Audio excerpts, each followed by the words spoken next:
పరిశ్రమను గాయపరుస్తున్న piracy దందాపై cyber crime పోలీసులు దాడికి దిగారు. తాజాగా విడుదలైన పెద్ద సినిమాలపై కన్నేసిన నిందితుడు కిరణ్ కుమార్ ను అరెస్ట్ చేశారు. ఇతను ఏపీకి చెందిన వాడిగా పోలీసులు గుర్తించారు. ప్రాథమిక విచారణలో అతను దాదాపు 65 సినిమాలపై పైరసీ చేసినట్లు వెల్లడైంది. ఇటీవల విడుదలైన భారీ బడ్జెట్ తో తెరకెక్కిన సినిమాలు పైరసీ బారిన పడ్డాయి.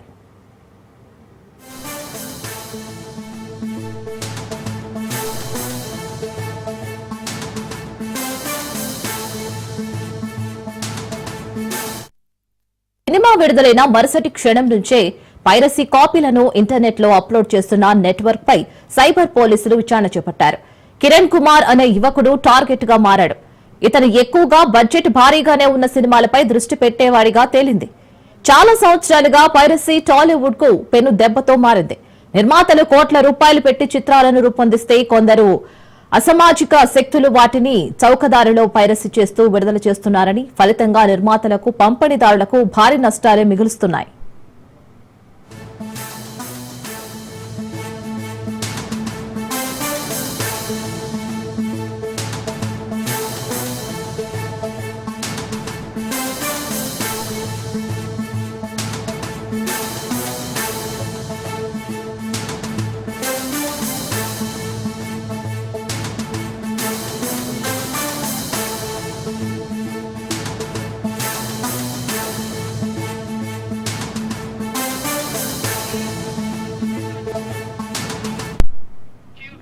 సో 2019 నుంచి సినిమాల పైరసీకి పాల్పడుతున్న కిరణ్ అయితే అరెస్ట్ అయ్యాడు. దీనికి సంబంధించి పూర్తి డీటెయిల్స్ మా ప్రతినిధి రత్నకుమార్ అందిస్తారు. రత్నకుమార్,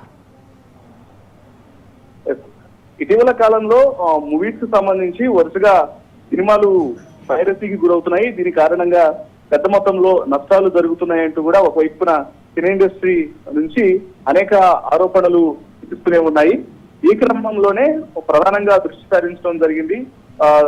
ఒకవైపున పోలీస్ స్టేషన్లలో వరుసగా ఫిర్యాదులు చేయడం కావచ్చు, అలాగే ఆ కంప్లైంట్లు చేసి నమోదవుతున్నటువంటి ఏవైతే ఎక్కడెక్కడైతే పైరసీలకు గురవుతుందో వాటన్నిటి మీద కూడా ఆ దృష్టి సారించారు. దృష్టి సారించిన తర్వాత ఇప్పుడు తాజాగా సినీ ఇండస్ట్రీలో జరుగుతున్నటువంటి పైరసీల మీద పోలీసులు ఫోకస్ చేసిన తర్వాత ఒక ఊహించని షాకింగ్ ఘటన ఒకటి వెలుగులోకి వచ్చింది. పైరసీ వల్ల సినీ పరిశ్రమకు దాదాపు 3,700 కోట్ల రూపాయల నష్టం వాటిల్లిందంటూ టిఎఫ్సిసి నుంచి ఒక ఫిర్యాదు అనేది సైబర్ క్రైమ్ పోలీసులకు వెళ్ళింది. సైబర్ క్రైమ్ పోలీసులకు వెళ్లడంతో దీని మీద కేసు నమోదు చేసి పోలీసులు దర్యాప్తు మొదలు పెట్టారు. అసలు ఈ పైరసీలు చేస్తున్నటువంటి వ్యక్తి ఎవరు అనేది ఆరా తీసేటువంటి ప్రయత్నాలను కూడా ముమ్మరం చేశారు. ఇంకా ఇందులో భాగంగానే సినిమాలను పైరసీ చేస్తున్నటువంటి ఏపీ ఆంధ్రప్రదేశ్ లోని తూర్పుగోదావరి జిల్లాకు చెందినటువంటి జన కిరణ్ కుమార్ ను అరెస్ట్ చేశారు పోలీసులు. ఆయన సినిమా విడుదలైనటువంటి తొలి రోజే హెచ్డి వర్షన్ ను పైరసీ చేసి ఆన్లైన్ లో అప్లోడ్ చేస్తూ ఉన్నాడు కిరణ్ కుమార్ అనేటువంటి వ్యక్తి. దీంతో గత కొంతకాలం నుంచి ఎప్పుడైతే ఈ పైరసీలు అనేవి జరుగుతూ ఉన్నాయో వాటి మీద ఆ ఫిలిం ఛాంబర్ నుంచి సైబర్ క్రైమ్ పోలీసులకు ఫిర్యాదు అనేది వెళ్ళింది. ఫిర్యాదు వెళ్లడంతో సినిమా విడుదలయ్యే రోజు నుంచి, అంటే ఎప్పుడైతే కొత్త సినిమాలు అనేవి రిలీజ్ అవుతూ ఉంటాయో, రిలీజ్ అయినటువంటి మొదటి షో ముగియగానే ఆ రోజు ఒక రోజు కూడా గడవక ముందే వెంటనే హెచ్డి వర్షన్ ను పైరసీ చేసి ఆన్లైన్ లో అప్లోడ్ చేస్తున్నాడు కిరణ్ కుమార్ అనేటువంటి వ్యక్తి. సో అప్లోడ్ చేసి ఆ అప్లోడ్ వివిధ సైట్లకు, అంటే ఇప్పుడు అనేక సైట్స్ అనేవి కొత్త సినిమాలను పైరసీ చేస్తున్నటువంటి సైట్లు ఏవైతే ఉంటాయో ఆ సైట్లలో ఇమీడియట్ గా పైరసీలో సినిమా చూసేటువంటి అవకాశం అనేది లభిస్తూ ఉంటుంది. దీని కారణంగా ఆ ప్రొడ్యూసర్లకు సినిమాలకు సంబంధించి కొంత నష్టాలు అనేవి వాటిల్లుతూ ఉన్నాయి.